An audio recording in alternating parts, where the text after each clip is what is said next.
यात्रा के बारे में इतना ही कह रहा हूँ गेट बंद कि यात्रा में निकाल दो यार इसको। और जिस तरह से कांग्रेस पार्टी का शासन रहा, मैंने आपको पहले भी एक दो बार जिक्र किया, मैं पॉलिटिकल साइंस का विद्यार्थी भी रहा। 1952 से हम राजस्थान में सरकारें देखते आए, किसी भी तरह की सरकार क्यों नहीं, लेकिन ये सरकार सबसे ज्यादा अनस्टेबल जनता को भी महसूस हुई, कांग्रेस को भी महसूस हुई, और भारतीय जनता पार्टी को तो लग ही रहा था कि ये दो खेलों में बटी हुई सरकार है। हमारे मुखिया ने कई बार सार्वजनिक मंचों से कहा कि मेरी सरकार विधायकों में बचाएगी, जिले बने नए, इसका खिलाफ नहीं, लेकिन जो एक रामलोभैया कमेटी थी जिसने डिमार्केशन किया, उसका तो इंतजार कर लेते। आनंद फानल में राजनीतिक लाभ के लिए जिले बना दिए। अपन बीकानेर संभाग में बैठे हैं, अभी बीकानेर शहर में बैठे हैं, खादवाला में आंदोलन, छत्तीसगढ़ में आंदोलन, वो कहते हैं कि हम नहीं जाना चाहते अनूपगढ़ में, तो जो स्टेक होल्डर है उनसे राय नहीं ली गई। वो रामलोभैया की कमेटी वाले कहते हैं कि हमने राय ली ली, हमें राय मानी नहीं। आप देखिए भीनमाल और सांचो, मैं तो कह रहा हूं, तो मैंने भीनमाल को पूछा कि क्यों आंदोलन कर रहे हो, बोले साहब हमें सांचो में मिला दिया। तो मैंने कहा कोई किसी में तो मिलता, उनका भीनमाल तो बहुत पुराना शहर है, कभी बाग का शहर है, बाण भट्ट का शहर है, जीरो का आविष्कार करने वालों का शहर है। भीनमाल में महाभारत काल का उल्लेख, महाभारत काल में भीनमाल का उल्लेख है। तो ऐसा होता है क्या? मतलब एक जिला दो नामों से पुकारा जाएगा, तो ये कई जगह की। तो इस तरह से ये राजनीतिक लाभ के लिए कुछ निर्णय ले रहे होंगे, लेकिन परिवर्तन निश्चित है। भारतीय जनता पार्टी की सरकार प्रचंड बहुमत से आ रही है और कांग्रेस जा रही है। मुझे इतना ही कहना है। अब आपको प्रश्न आते हैं। अगली मेजबान साहब निरंतर बातचीत कर रहे हैं, तो प्रश्न आप अलग से प्रश्न होगा जी। प्रियंका गांधी जी उन्होंने निशाना साधा है, आपको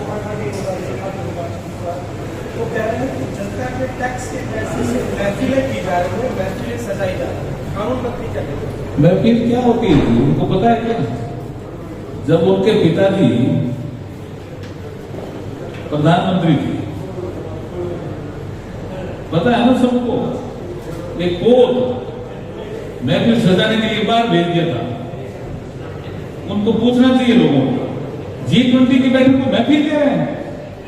शर्म भी तो आनी चाहिए भाई, देश के नागरिक हो क्या हो। G20 जैसा इवेंट, और वो घूमने के लिए आते हैं रणथंभौर, कभी वो तो पर्यटक है जी। कहते हैं कि मैं लड़की हूं, लड़ सकती हूं।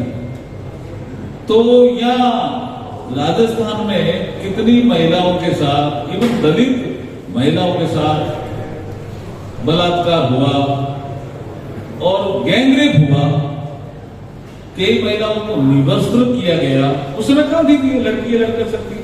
और ये G20 की मीटिंग को महफिल कह रही है। महफिल वो है नहीं, लेकिन वो है महफिल। बाबा बालकनाथ भी बैठे हैं, आप भी बैठे हैं, क्या सनातन धर्म को लेकर जिस तरह की चीजें सामने आ रही है, आप भी बैठे हैं, क्या कहेंगे सनातन धर्म को लेकर जिस तरह? देखिए, हमने कल 2-3 मीटिंगों में इस विषय को रखा।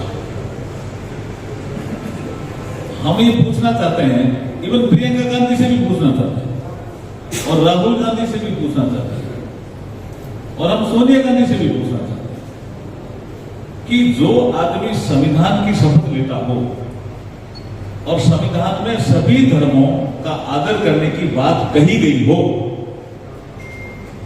It is written in our constitution कि हम सभी धर्मों का आदर करेंगे। फिर एक आदमी जो बोलता है कि सनातन धर्म मलेरिया है, एक आदमी बोलता है सनातन धर्म कोरोना है, एक आदमी बोलता है कि ये एड्स की बीमारी जैसा है। तो इसका समर्थन करने वाले दल सबसे ज्यादा कांग्रेस के नेताओं ने किया। तो हम पूछना चाहते हैं श्रीमती सोनिया गांधी, श्री राहुल गांधी और श्रीमती प्रियंका गांधी स्पष्ट करें कि वो सनातन धर्म के साथ हैं खिलाफ। आप देखिए खड़गे साहब नेता प्रतिपक्ष है, वो सनातन धर्म के खिलाफ बोल रहे हैं कि नहीं मैं इंडोर्स करता हूं। उनका लड़का मंत्री है खड़गे साहब का, वो बोल रहा है। ए राजा लोकसभा का मेंबर है, वो बोलता है संविधान की शपथ लिया। पी चिदम्बरम साहब का लड़का वो भी लोकसभा का एमपी। तो हम पूछना चाह रहे हैं कांग्रेस पार्टी से, इवन अशोक गहलोत जी से, कि क्या उन्होंने कहा सनातन धर्म को हम समाप्त कर देंगे, आप उनके साथ खड़े हो गया? हम पूछना चाहते हैं, ये हमारा प्रश्न है। सनातन धर्म मानवता सिखाने वाला धर्म है। हमारे, मैं तो महाराज जी बैठे हैं, लेकिन मैं एक विषय को कल देख रहा था कि गांव में लोग ऐसे भजन गाते हैं। मैंने कहा कहां से आया कि सनातन धर्म है। कीड़ी ने कण देख राम जी हाथी मण पर खाई। कीड़ी को भी हम पहले उसका भोजन देते हैं और उसके बाद हम खाते हैं। ये सनातन धर्म है, उसको समाप्त करने की बात कर रहे हैं। और संविधान में लिखा हुआ है कोई धर्म हो भारत में सभी धर्मों का हम आदर करेंगे। हालांकि आपने सवाल तो खड़ा किया, लेकिन बात यह है कि वन नेशन वन इलेक्शन पर भी सवाल खड़े हो रहे हैं जिस तरह से कांग्रेस और राहुल गांधी ने बयान दिया है। ये मुझे लग रहा था कि प्रश्न आएगा, मैं समझा था इधर से आएगा इधर से आएगा, कोई बात नहीं। देखिए एक समिति बनी है, मैं आपको थोड़ा इसमें क्लियर करूंगा कि कांग्रेस ने इसमें आपत्ति दर्ज कराई है। आपने ठीक कहा। मैं पूछना चाहता हूं कांग्रेस से, 52 का चुनाव गलत हुआ था क्या? जब लोकसभा और विधानसभा चुनाव एक साथ हुए। 57 का चुनाव गलत हुआ था क्या? 62 का चुनाव गलत हुआ था क्या? 67 का चुनाव गलत हुआ था क्या? हुआ क्या था कि एक, अगर मैं गलत नहीं हूं तो स्वर्गीय अमरनाथ चावला करके एक व्यक्ति थे। सबसे पहले तो उन्होंने केरल की सरकार 356 लगा के गिराई, इसकी रोटेशन बिगड़ा।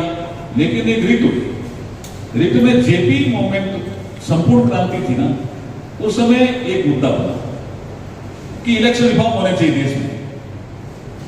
उसमें चुनाव सस्ते हो, आम नागरिक भी चुनाव लड़ सके, ये मुद्दे थे। लेकिन चुनाव साथ साथ ही हो। अगर एक राज्य गिर गई है किसी कारण से तो अगली बार उसको चुनाव लोकसभा के साथ, ये मुद्दा भी था। तो जब आंदोलन हुआ तो इंदिरा जी ने ही कमेटी बनाई। ये कमेटी थी, मुझे लगता है तारकुंडे समिति थी। तारकुंडे समिति भी इलेक्शन रिफॉर्म का काम देख रही थी। उसने भी कहा चुनाव साथ साथ हो तो बेहतर देश में। उसके बाद शायद इंदिरा जी का शासन चला गया, जनता पार्टी का शासन आ गया। उस समय से चल रहा है मुद्दा, ऐसा नहीं है कि अभी से चल रहा है। और उसके बाद एक ऐसा सकदा करके आयोग, जनता पार्टी भी 2-2.5 साल से चली गई, वापिस इंदिरा जी आ गई। तो उसके बाद संसद आयोग बोला ये तो जनता पार्टी ने बनाया था, उसमें कोई काम नहीं है। तो दिनेश गोस्वामी समिति थी और वो बहुत इंपॉर्टेंट समिति बनी थी। वो तो राजस्थान से थे दिनेश गोस्वामी। उस समिति ने इलेक्शन रिफॉर्म के कई सुधार दिए, उसमें ये भी था। उसके बाद लॉ कमीशन ऑफ इंडिया उनके जमाने में भी बना। मैं कांग्रेस से पूछना चाहता हूं, भाई आप दिनेश गोस्वामी समिति को भी नहीं मानोगे, लॉ कमीशन ऑफ इंडिया को भी नहीं मानोगे, और प्रधानमंत्री जी ने चूंकि कह दिया देश हित में कि चुनाव एक साथ हो तो बेहतर हो, आप कह रहे हैं कभी चर्चा ही नहीं हुई। मैं इतने समितियां गिनाई, समितियों में यही चर्चा हो रही थी। और कांग्रेस ने भी लॉ कमीशन ऑफ इंडिया की रिपोर्ट में कहा कि नहीं, बात इनकी ठीक है। उसके बाद 2019 में वो कह रहे चर्चा नहीं, हमने मीटिंग बुलाई, मैं गवाह हूं। और उसमें फ्लोर लीडर नहीं थे लोकसभा राज्यसभा के, उसमें तो पार्टी कंट्रोल करने वाले अध्यक्ष जैसे जनता दल यू तो नीतीश कुमार, बीजू जनता दल तो नवीन पटनायक, ये लोग आए थे। हमने सोनिया गांधी जी बुलाया था, उन्होंने उस समय भी बाइकाट किया। इसका मतलब इलेक्शन सुधार नहीं चाहते ही देश में। इंडिया रहेगा कि भारत रहेगा? क्या कह रहे हो? इंडिया रहेगा कि भारत रहेगा? इस प्रश्न का भी जवाब मैं देता हूं। एक बार पहले ये पूछ रहे हैं जिनका नाम लेना चाहते हैं वो हर कोर कमेटी की मीटिंग में आ रहे हैं। कल भी एक हमारी मीटिंग हुई थी दिल्ली में वो थे। तो ये सब चीजें चल रही है। अब आपका भारत और एक सवाल हिस्ट्री दे देता हूँ सबकी जानकारी। 18 सितंबर 1949 में संविधान सभा में बहस हुई। इस देश का नाम क्या होना? जो आपने कहा वो विषय भी है। तो संविधान सभा के जो निर्माता थे उन्होंने बहस के बाद एचवी कामत का प्रपोजल था, अमेंडमेंट था, कमलापति त्रिपाठी का भी था। बहुत से लोगों ने कहा कि भारत नाम से पुकारा जा रहा है देश को लंबे समय से, अंग्रेजों के समय इंडिया को इंडिया से भी पुकारा जा रहा है।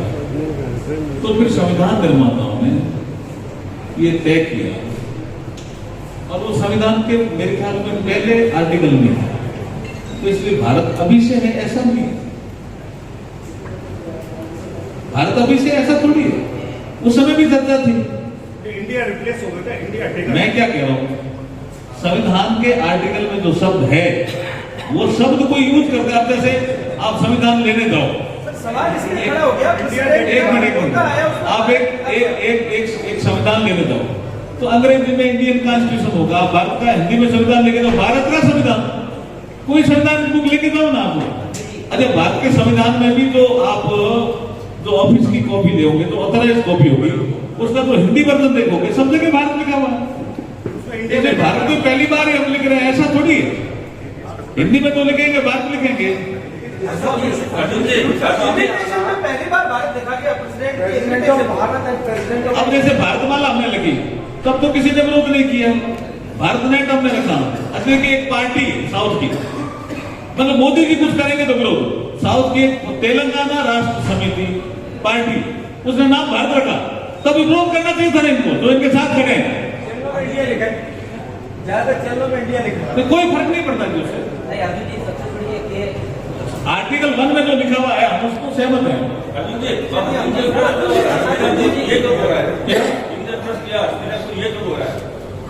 देखिए अब आप मद्रास का नाम चेन्नई हुआ तब तो किसी ने नहीं पूछा ना। नहीं तब तो पूछना चाहिए ना कांग्रेस को, डीएमके से क्यों नहीं पूछा? अब ये डिमांड आती है जनता की, उसके बाद सरकारें निर्णय करती है। भाई साहब एक देखना चाहता हूँ कि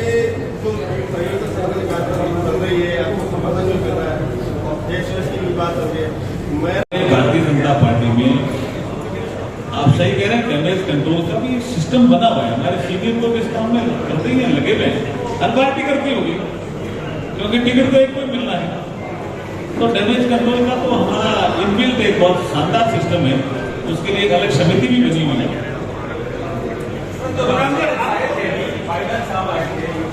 सितंबर 1949 को भी संविधान निर्माताओं ने इस विषय पे चर्चा की थी, तो चर्चा हो रही है। अब क्या होगा वो भविष्य के कृत में। कांग्रेस तो हमलावर होगी, स्वाभाविक है। अब जो आप प्रश्न पूछना चाह रहे हैं मैं उसका जवाब देना नहीं चाह रहा था, लेकिन पूछ लिया तो मैं थोड़ा दे देता हूँ। कैलाश मेघवाल जी भारतीय जनता पार्टी के वरिष्ठ नेता, वो मुझे साल भर पहले एक फंक्शन में ले गए और उन्होंने मेरी बहुत तारीफ की। हाँ बहुत तारीफ की थी, रिकॉर्ड हो गया। वो भी आप चाहो तो मैं उपलब्ध करा दूंगा। एक मिनट। लेकिन जब खाने की टेबल पे बैठे तो उन्होंने कहा मुझे टिकट आपको घर भेजनी पड़ेगी। मैंने कहा मैं टिकट देने वाला नहीं हूँ जी, टिकट पार्टी देती है। मतलब पार्टी थोड़ी बड़ी होती है, मैं पार्टी से बड़ा हूं, ऐसा मेरे को कहा। मैंने कहा कि ऐसी पार्टी से बड़ी भारतीय जनता पार्टी में तो कोई व्यक्ति कहता है तो मुझे ठीक नहीं लगता, इसलिए मैं आपकी इस बात से सहमत नहीं हूं। मैंने कहा वो भारतीय जनता पार्टी से बड़ा होने का प्रयास किया, क्या निकला? कल्याण सिंह जी तो एक जमाने में Kalyan Singh ji prime ministerial candidate हो गए थे एक जमाने में, गोविंदाचार्य बलराज मधु, लेकिन वो कह रहे मैंने मेरे को तो घर ही बेचनी पड़ेगी। तो इस बात में थोड़ा बहुत हल्का फुल्का विवाद हमारा रहा। उसके बाद अभी अचानक जो बोला ना, इसमें जिस फंक्शन में बोल रहे हैं, आप देखना पूरा वीडियो में भेज दूंगा आपका वीडियो, वो अशोक गहलोत की तारीफ कर। जब वो अशोक गहलोत की तारीफ करेंगे तो मेरी आलोचना करेंगे, स्वाभाविक। इसमें क्या बुरा है? मैं इसको बुरा नहीं मानता। नहीं, जिन लोगों ने आपको जो ऐसे गणित के निर्णय लेता था, ये बैठे हैं, ये शायद शुरू सुन आए थे, आप आए थे, और मैं गंगानगर था, ऐसे गणित के निर्णय लेते थे। तो ऑडिट फेरा मैं तो किसी ने कह दिया, किसी ने, उसका दबाव होता है। और इसका जिसका प्रकरण का जिक्र कर रहे हैं, चूरू सैनिक बस्ती का, एसीबी ने 2 बार जांच करके एफआईआर लगा दी। मैंने रॉबर्ट वाड्रा का मुद्दा उठाया, इसलिए इस मुद्दों पर अशोक गहलोत समाप्त नहीं कर रहे हैं। और क्या है इसमें? कुछ नहीं है, इसमें कोई भ्रष्टाचार नहीं है। मैं भ्रष्टाचार का जीवन जीता हूं क्या? आपके सामने हूं। सुबह से लेकर शाम तक जो लोग, मैं ईमानदारी का जीवन जीता हूं। मेरे आचरण में ईमानदारी झलकती। इसमें कैलाश जी पता नहीं क्यों ऐसा बोल रहे हैं। आप ऑनेस्ट माने जाते हैं। आजकल अशोक गहलोत के खिलाफ बोल रहे हैं कि ये दीदी भी आजकल अशोक गहलोत के, एसडीटी के दीदी अशोक गहलोत के खिलाफ बोल रहे हैं आजकल। बिल्कुल ठीक है ना, हम आजकल अशोक गहलोत के खिलाफ बोल रहे हैं। बात का विषय नहीं है, वो खिलाफ बोल रहे हैं कि वो कह रहे हैं कि ये गलत कह रहे हैं अशोक गहलोत कि मैं एसीडी में इंटरवेन नहीं करता। बोला करते थे, मैं एसीडी का डीजी था, मुझे पता है। टिप्पणी नहीं करनी चाहिए, लेकिन मामला सुप्रीम कोर्ट डिसाइड कब करेगा वो सुप्रीम कोर्ट का मामला है। भारतीय जनता पार्टी के संसदीय बोर्ड का मामला है, ये मेरा मामला नहीं है। संसदीय बोर्ड का मामला,